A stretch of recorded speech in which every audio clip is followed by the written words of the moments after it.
السلام علیکم دوستو. چیف جسٹس قاضی فائز عیسیٰ کی ریٹائرمنٹ کے ساتھ سپریم کورٹ کا ایک اور متنازع دور ختم ہو گیا. ان کے لیے ان کے اعزاز میں فل کورٹ ریفرنس ہوا اور اس میں چیف جسٹس قاضی فائز عیسیٰ، نامزد چیف جسٹس یحییٰ آفریدی سمیت کوئی 16 جج شریک ہوئے. البتہ سینئر جج جسٹس منصور علی شاہ رخصت پر ہونے کی وجہ سے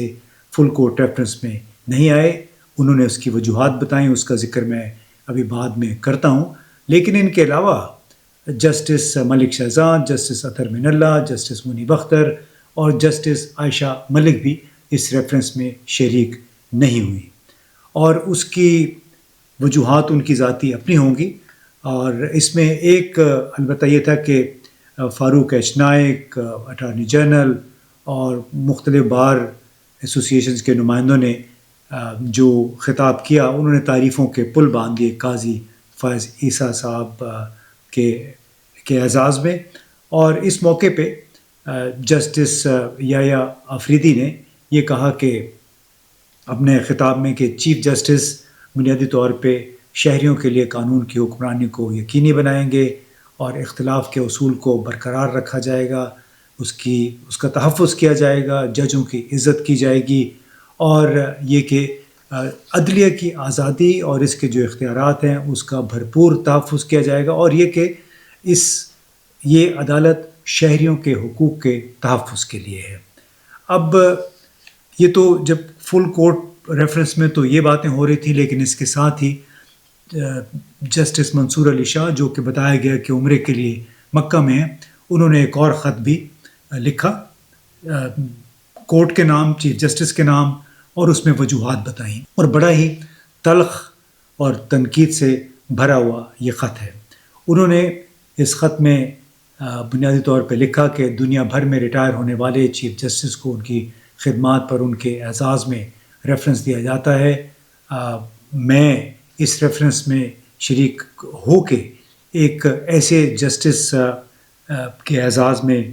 شامل نہیں ہونا چاہتا جس کی سربراہی میں عدالت کی توقیر، عزت میں کمی ہوئی، اور انہوں نے بے شمار ایسے معاملات تھے جن کا تعلق بنیادی حقوق کے ساتھ تھا، ان کے معاملے میں سرد مہری، ان سے لا تعلقی کا اظہار کیا، اور انہوں نے بنیادی طور پہ عدالت پہ جو بیرونی دباؤ اور اثرات تھے ان کا مقابلہ کرنے کی بجائے ان کو مزید راستہ فراہم کیا. اور اس میں بڑے تیکھے انہوں نے الفاظ استعمال کیے جسٹس منصور علی شاہ نے کہ بیرونی اثرات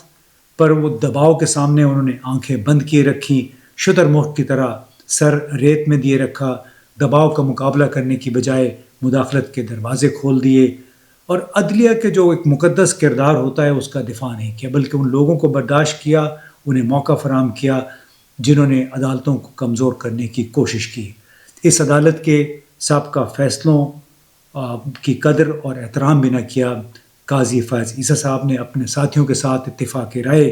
کی بجائے بڑے آمرانہ انداز میں معاملات چلائے، اور یوں عدلیہ کے اندر ایک تقسیم، ایک ایسی دراڑ پیدا کی، گہرے زخم چھوڑے ہیں جو طویل عرصے تک یاد رکھے جائیں گے. ان کے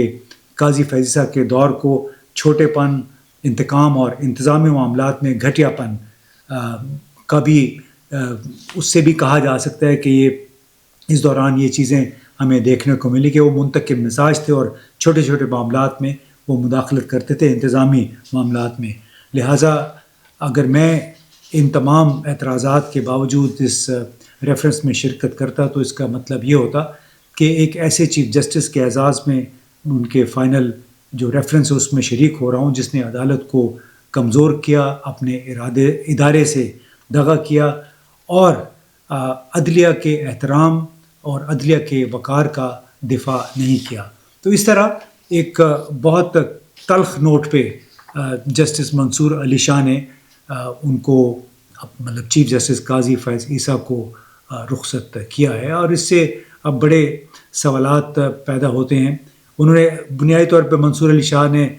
سابق چیف جسٹس ثاقب نثار پہ بھی اعتراض کیا کہ انہوں نے اختیارات کو غلط استعمال کیا، اور اسی لیے وہ ان کے ریفرنس میں بھی شریک نہیں ہوئے تھے. آج بھی انہی وجوہات کی بنا پر میں شرکت سے انکار کر رہا ہوں، بلکہ آج کی وجوہات زیادہ پریشان کن ہیں، کیونکہ چیف جسٹس کا بنیادی فرض شہریوں کے حقوق کا تحفظ کرنا ہے، سب کو انصاف فراہم کرنا ہے۔ اب اپنے اس سے پہلے ایک خط میں منصور علی شاہ نے چیف جسٹس کے نام یہ بھی لکھا تھا کہ جب ان کے خیال میں سیاستدان اپنے عوامی فرائض کی خاطر اپنے ذاتی ضمیر کو ترک کر دیتے ہیں تو وہ اپنے ملک کو ایک افراتفری کی طرف دھکیل دیتے ہیں۔ ہم اقتدار میں رہتے ہوئے اکثر یہ بھول جاتے ہیں کہ اس ملک کے لوگ ہمارے اعمال کو دیکھ رہے ہیں اور تاریخ ہمیں کبھی معاف نہیں کرے گی۔ اب بہت سارے سوالات اٹھ رہے ہیں، چونکہ یہ تمام کافی حد تک ہم خیال جج تھے، جسٹس منصور علی شاہ، اطہر من اللہ، منیب اختر، عائشہ ملک، ملک شہزاد۔ تو اب سوال یہ ہے کہ کیا نئے چیف جسٹس یا آفریدی، منصور علی شاہ، اطہر من اللہ، منیب اختر، عائشہ ملک، ملک شہزاد مل کر کام کریں گے اور عدلیہ کو بے اختیار بنانے کی کوشش کرنے والوں کو چیلنج کریں گے؟ کیا یہ تمام جج ان زخموں کو مندمل کرنے کی کوشش کریں گے جو کہ عدلیہ کو لگے قاضی فیض عیسیٰ صاحب کے زمانے میں؟ کیونکہ ان ججوں کو پی ٹی آئی کا حامی بھی قرار دیا گیا تھا۔ جب بھی انہوں نے کوئی فیصلے کیے تو کہا گیا کہ یہ پی ٹی آئی کے بنیادی طور پہ اس کے حامی ہیں، اور اسی وجہ سے جو حکمران جماعتیں ہیں انہیں یہ 8 کے 8 جج پسند بھی نہیں تھے۔ اب ان ججوں نے قاضی فیض عیسیٰ اور ان کے ہم خیال ججوں کے ساتھ مل کے پی ٹی آئی، انسانی حقوق، سیاسی قیدیوں کے حوالے سے فیصلوں اور خاموشی پر بھی سوالات اٹھائے۔ یعنی ہم بات کر رہے ہیں منصور علی شاہ، منیب اختر، جسٹس اطہر من اللہ، عائشہ ملک، وہ مختلف طریقوں سے سوالات اٹھاتے رہے ان فیصلوں پہ، ان ریمارکس پہ جو پی ٹی آئی کے خلاف کیے گئے، کیونکہ ان ججوں کا یہ خیال تھا کہ ہم نے صرف یہ نہیں دیکھنا کہ آئین اور قانون میں کیا لکھا ہے، بلکہ ان گراؤنڈ سچویشن کو بھی دیکھنا ہے، ان زمینی حالات کو بھی دیکھنا ہے جن کا سامنا اپوزیشن جماعت کو کرنا پڑا، جن کے باعث اس کو بہت مشکلات دیکھنی پڑی، انتخابات سے پہلے، انتخابات کے بعد۔ قاضی اور ان کے ہم خیال ججوں نے ہمیشہ قانون اور آئین کا حوالہ دیا، لیکن مخالف